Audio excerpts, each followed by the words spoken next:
Hey guys, I'm Leslie. Um, I got this same paper as Ilya, so let's just jump into it. So we're doing DNS cache poisoning attack with the side channel.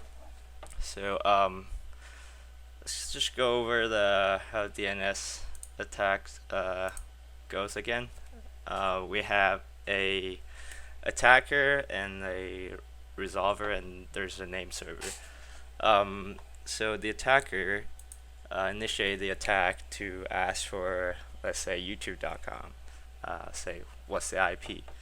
So the resolver doesn't have it, and the resolver is gonna go ask the name server, what's the IP for YouTube.com?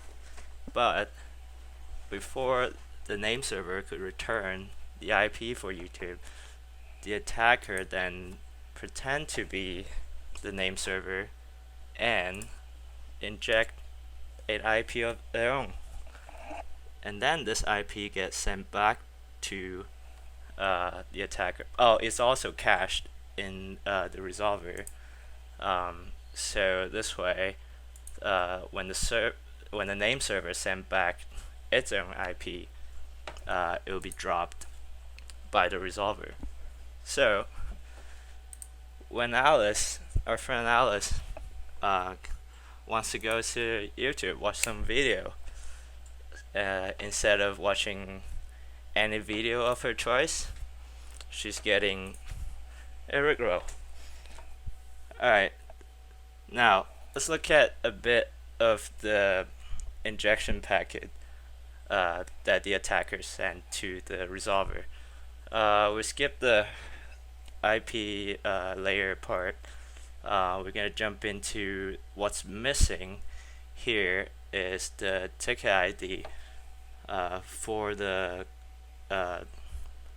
IP query, and the source port and the destination port were default. The destination port was default to 53. So the attacker could just send out was it 16-bit?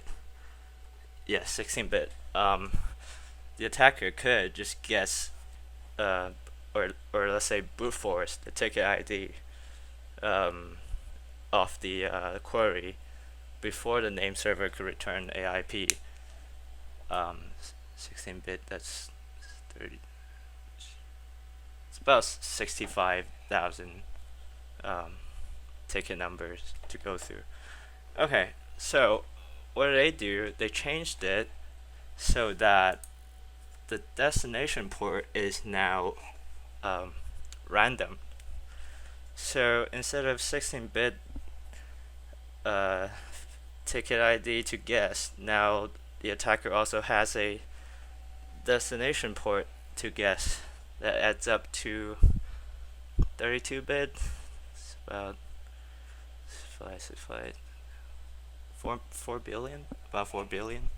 Okay, so how is this a problem? If you want to get the port, for the attacker, the problem we're gonna get into it.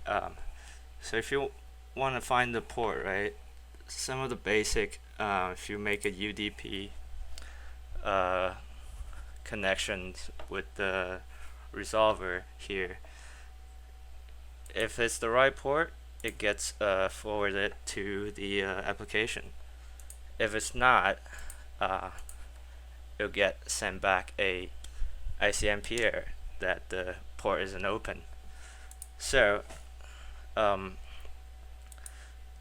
now the resolver having a randomized port for the name server to return, it's gonna say, okay, you can use this port, and then that will be forwarded to where we handle the response. So the name server knows the port, and it goes to here's 666 here. That goes through, but the attacker takes in, send it over, it won't go in because the resolver would limit the IP address that can connect to this port, so it gets return an error. So how did they solve this? You can just spoof it, right? You can just spoof the IP. But the problem is, you don't know this port exactly. If you do know, it'll go through, but you don't. And the error message would not go back to you. It'll go to the name server instead. So this makes it really hard to find the correct port to inject the packet back into. So let's go over a bit about ICMP. You guys saw it. You probably wonder what is ICMP. So ICMP is Internet Control Message Protocol. It basically sends a message to tell you whether your package got sent to got delivered correctly. So it does not need to connect like a TCP. Does not need to make like a handshake to send a message. So what people did is like a reflection attack. Let's see if I can do this. Reflection attack, basically, let's say if I want to run a DDoS attack on Google, let's say there's a Google here, and then what I would do, I would send ICMP package to bunch of different server with the source of Google. So also I would send in a port of probably does not exist. So all these servers getting the message gonna send a response to say, hey, this port is not open, but not sent to me. They're all gonna send to Google. So that's how it was used for like a DDoS attack. Let me get rid of these.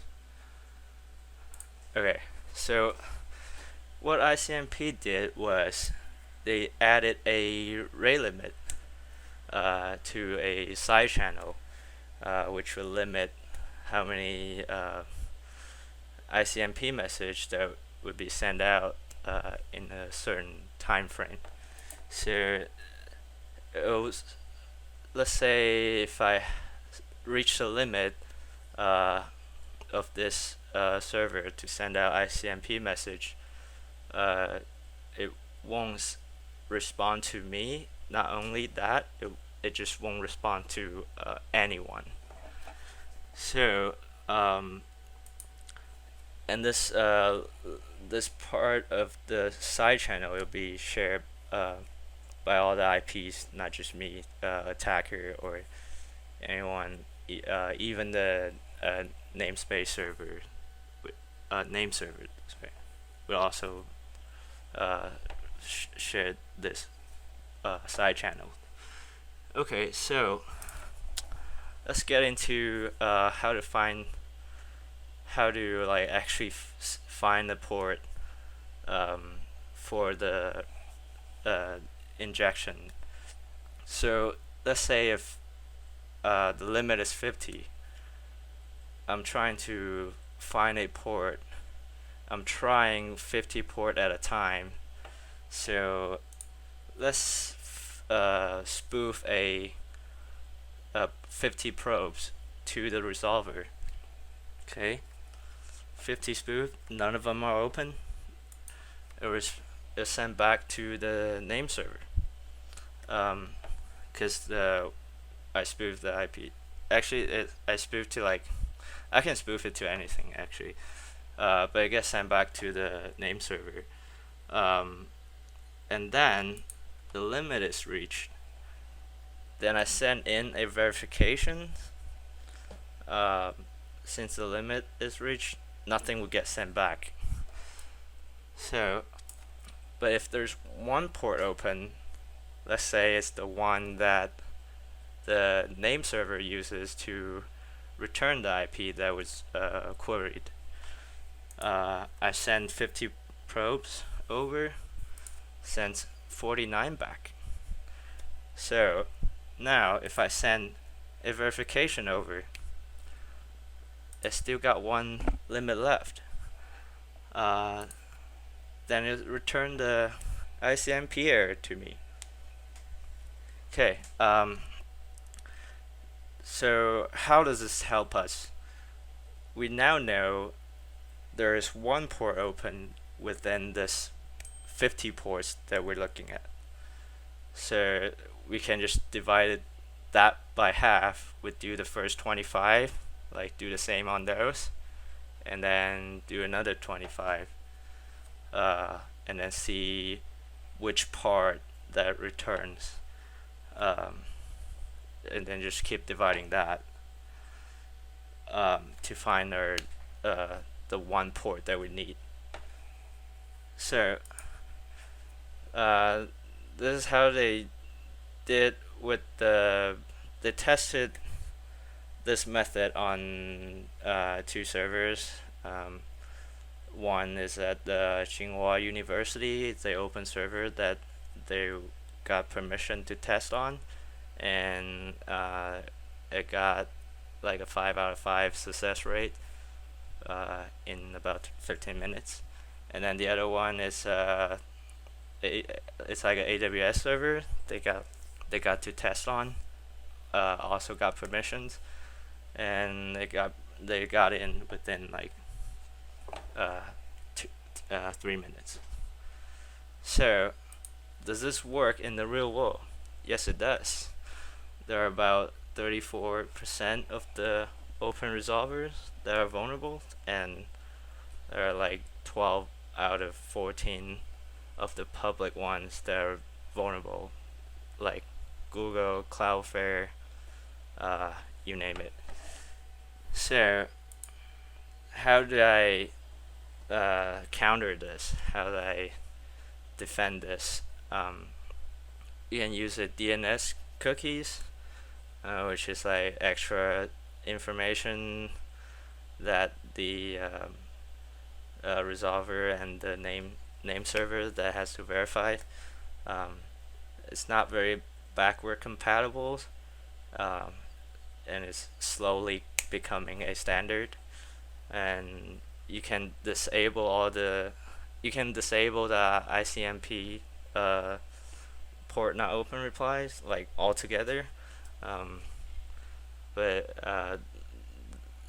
this way you lose some features for troubleshooting, but you win some, you lose some, or you can just randomize the ICMP rate limit, so it's not like a set number that you can guess.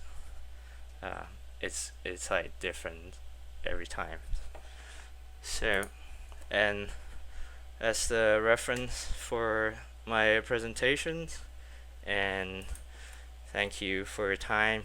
I do appreciate you listening to me while I could be doing bad things.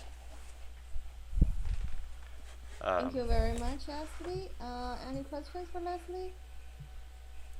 I think this is quite a popular paper, right? We have several students. We'll go through this one. So I have no more questions, and let's take a 10 minutes break. Then we will be back. Okay, I will be back at 5:27.